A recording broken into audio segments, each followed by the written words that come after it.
Goeiedag, baie welkom by ons oordenkings hierdie week.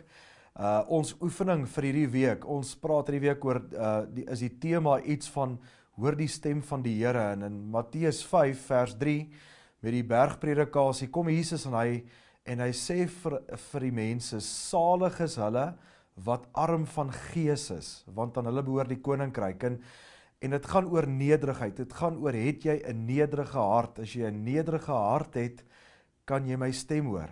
Nou Spreuke 16 vers 2 sê, in 'n mens se oë is alles wat hy doen reg, maar die Here ondersoek die gesindheid, die hart van die mens. En ek wil jou uitnooi hierdie week, om elke aand so 'n bietjie stil te word, en na jou dag te kyk, en te dink, hoe was vandag?